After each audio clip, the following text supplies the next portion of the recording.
So, hello, hi, good morning, everybody out there, young doctors. आज एक और post graduation के नेगेटिव एस्पेक्ट की एक ऑफ द लाइन एस्पेक्ट की बात कर लेते हैं जो थोड़ा सा नेगेटिव इंटोनेशन वाला है, और इसको जान लेंगे तो आपका पोस्ट ग्रेजुएशन थोड़ा सा बेहतर कट जाएगा। और ये जो है इसमें मतलब पोस्ट ग्रेजुएट स्टूडेंट्स को काफ़ी मेंटल डिस्टरबेंस होता है, फिज़िकल स्ट्रेस होता है, और बात सुसाइड तक भी चली जाती है। क्या है ये सब्जेक्ट? इसे मैंने नाम दिया है, नाम मैंने दिया हुआ है, nobody care syndrome during post graduation. देखिए क्या होता है कि आप नीट यूजी के लिए जी तोड़ मेहनत करते हैं, उसके बाद किसी मेडिकल कॉलेज में एडमिशन होता है। यूजी में तो आपको बहुत ज़्यादा काम वाम करना नहीं पड़ता, चूँकि पढ़ाई के कारण आप लोगों को घर में भी कोई काम की आदत नहीं होती। उसके बाद फिर आप पोस्ट ग्रेजुएशन के लिए नीट पीजी की तैयारी करते हैं, तब भी आपको फिज़िकल लेबर, मेंटल स्ट्रेस की कोई आदत नहीं होती, आप पढ़ाई में जुटे रहते हैं, और उसके बाद सडनली आपका पोस्ट ग्रेजुएशन में सिलेक्शन हो जाता है।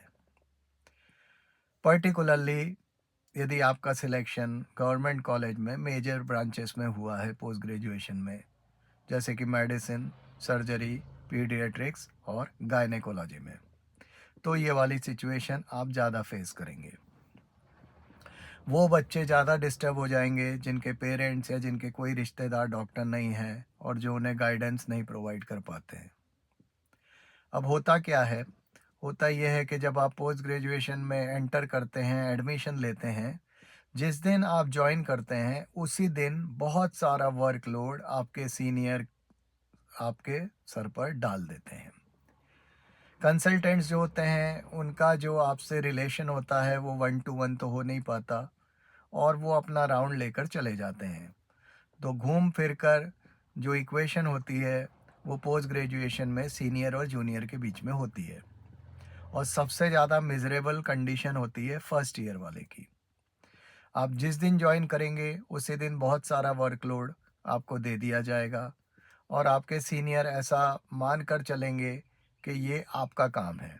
क्यों? क्योंकि मेडिकल प्रोफेशन में, मेडिकल जॉब्स में और मेडिकल एजुकेशन में ऐसा माना जाता है कि मैक्सिमम वर्क जो है वो जूनियर करता है, और जैसे जैसे आप सीनियर बनते जाते हैं आपका वर्क का वॉल्यूम, वर्क का लोड कम होते जाता है। एक हद तक ठीक भी है क्योंकि उसे पढ़ाई करनी होती है, लेकिन यहाँ पर यही प्रॉब्लम बन जाता है। तो जब आपके ऊपर अचानक बहुत सारा वर्कलोड डाल दिया जाता है जिसके बारे में आपको बहुत ज़्यादा पता भी नहीं होता है, तो आप कंफ्यूज्ड हो जाते हैं। अब उस वर्कलोड से टाइम लिमिट भी जुड़ी होती है, साथ ही नए पेशेंट्स भी आते रहते हैं, उनके एडमिशन भी करना है, उनका ट्रीटमेंट भी लिखना है, उनका राउंड भी लेना है, उनकी ड्रेसिंग भी करना है। तो इस तरह से अचानक आपके सर पर बहुत ज़्यादा काम आ जाता है, आप कंफ्यूज्ड हो जाते हैं, और अल्टीमेटली आप मेंटली स्ट्रेस्ड हो जाते हैं। अब आपके पास ऐसा कोई नहीं है अपने साथियों के अलावा, बैचमेट्स के अलावा, जिनसे आप कोई मदद की उम्मीद करें, तो आपको जो है सब कुछ खुद ही करना होता है। अब चूंकि आप उस काम के बारे में कुछ ज़्यादा नहीं जानते हैं तो आपका टाइम मैनेजमेंट भी प्रॉपर नहीं होता है। टाइम मैनेजमेंट प्रॉपर नहीं होता है तो आपका वर्क का वॉल्यूम और ज़्यादा बढ़ते जाता है, आप और ज़्यादा मेंटली स्ट्रेस्ड हो जाते हैं। काम करते करते कोई फिक्स लंच आवर्स तो होते नहीं हैं, तो आपके पास खाना खाने के लिए भी समय नहीं होता है। अभी थोड़ा सा इम्प्रूवमेंट इस तरह से हो गया है कि ज़ोमैटो से, स्विगी से खाना वार्ड में ही डिलीवर हो जाता है, तो कम से कम आप खा सकते हैं। लेकिन चूँकि खाना बाहर से आया हुआ होता है, उसकी क्वालिटी का कोई ठिकाना नहीं होता, और यदि आपका पेट पहले से नाजुक है तो वो एक एडिशनल मुसीबत हो जाती है। तो मेंटल स्ट्रेस जो होता है अल्टीमेटली वो it results into physical stress. तो मेंटल स्ट्रेस भी हो जाता है, फिजिकल स्ट्रेस भी हो जाता है। ये आपकी ड्यूटी आवर्स ऑलमोस्ट सुबह 8 बजे से रात के 8 बजे तक होते हैं। यदि आपकी इमरजेंसी ड्यूटी है तो आपके ड्यूटी आवर्स आज सुबह 8 बजे से अगले दिन दोपहर के 2-3 बजे तक होते हैं, तो ड्यूटी आवर्स भी काफ़ी लॉन्ग होते हैं। रात में सोने मिलने की संभावना काफ़ी कम होती है। तो ओवरऑल जो मेंटल स्ट्रेस और फिज़िकल स्ट्रेस होता है, उसकी एक अजीब-सी कॉम्प्लिकेटेड सी खिचड़ी पक जाती है, जिसमें जो यंग डॉक्टर होता है, वो बहुत ज़्यादा टेंशन में, बहुत ज़्यादा कन्फ्यूजन में, बहुत ज़्यादा फिज़िकल थकान में आ जाता है। अब उसका मेंटल मेकअप यदि स्ट्रॉन्ग नहीं है, तो वो और जल्दी परेशान हो जाता है। सोशल मीडिया के कारण नए प्रॉब्लम्स आ गए हैं। यदि आप टाइम पर नहीं पहुँचे, यदि आपने कोई पर्टिकुलर मरीज नहीं देखा या आपसे कोई गलती हो गई, तो आपके सीनियर्स वो सारी बातें व्हाट्सएप पर डाल देते हैं। फिर उसके साथ ही उस पर क्रॉस कमेंट्स करते हैं। तो आपकी एक अजीब सी हालत हो जाती है और आपको कुछ भी समझ में नहीं आता है शुरू में। धीरे धीरे जैसे जैसे आप काम करते जाते हैं तो वैसे वैसे आप समझते जाते हैं, लेकिन शुरू में चीज़ें काफ़ी ज़्यादा कॉम्प्लिकेटेड होती है। इसके बाद फिर आपको थीसिस का टॉपिक चुनना होता है, थीसिस का सिनॉप्सिस लिखना होता है। ये एडिशनल बर्डन आ जाता है आपके ऊपर पढ़ाई का। तो पोस्ट ग्रेजुएशन जब आप ज्वाइन करेंगे, तो यूँ मान के चलिए कि 6 महीने तक जो है आपको बहुत ही ज़्यादा स्ट्रेसफुल फिज़िकली और मेंटली लाइफ जीनी पड़ेगी। साथ ही साथ आपको काम भी करना पड़ेगा, साथ ही साथ आपको अपना जो पर्सनल कमिटमेंट्स है, एनरोलमेंट है और आपका थीसिस टॉपिक चुनना है, थीसिस का सिनॉप्सिस करना है, एथिकल कमिटी को प्रेजेंटेशन करना है, ये सारी चीज़ें भी करनी पड़ेगी। जहाँ मेडिकल कॉलेजेस में जहाँ पढ़ाई ठीक अच्छी तरह होती है, वहाँ पर आपको अपने केस प्रेजेंटेशंस भी करना होते हैं, जर्नल प्रेजेंटेशन भी करना होते हैं, सेमिनार्स भी करना होते हैं, फर्स्ट ईयर में भी इसकी भी तैयारी करना होती है। तो ये भी एक मतलब एडिशनल वर्कलोड होता है। अब जो बच्चे बहुत ज़्यादा नाजुक होते हैं, जो बच्चे इंट्रोवर्ट होते हैं, जो बच्चे इजीली इन्फ्लुएंस हो जाते हैं एक्सटर्नल फैक्टर से, वो काफ़ी ज़्यादा परेशान हो जाते हैं और उनकी ये परेशानी जो है उन्हें एंग्जाइटी और डिप्रेशन तक में डाल देती है और फिर वो सुसाइड जैसा गलत रास्ता अपनाने की कोशिश करते हैं या अपना लेते हैं।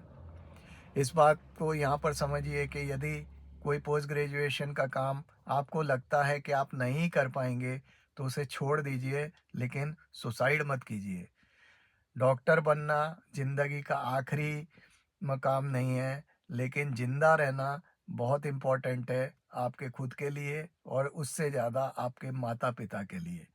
तो इसमें जो है आप क्या कर सकते हैं, इसमें आप ये कर सकते हैं कि थोड़ा सा जजमेंट रखें, टाइम मैनेजमेंट प्रॉपर रखें, थोड़ा-सा अपने काम करने की स्पीड, काम करने की एफिशिएंसी को शुरू से कॉन्शियसली मेंटेन करें।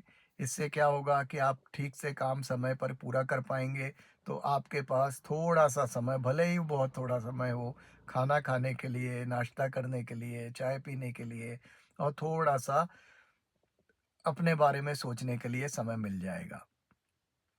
व्हाट्सएप पर बहुत ज़्यादा आपके बारे में कोई कमेंट है तो उसको कोई बहुत महत्व देने की ज़रूरत नहीं है।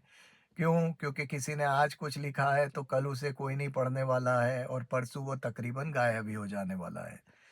तो बहुत ज़्यादा नाजुक मत बनिए, बहुत ज़्यादा सेंसिटिव मत बनिए और थोड़ा-सा अपना टाइम मैनेजमेंट और वर्क एफिशिएंसी को शुरू से ही कॉन्शियसली मेंटेन करते चलिए। जैसे-जैसे समय गुज़रेगा आपको सब समझ में आ जाएगा और धीरे-धीरे आप भी उस मशीन का पार्ट बन जाएँगे और ये करते-करते, ये पूरा करते-करते ही सेकंड ईयर आ जाएगा और आपके नए जूनियर्स आ जाएँगे।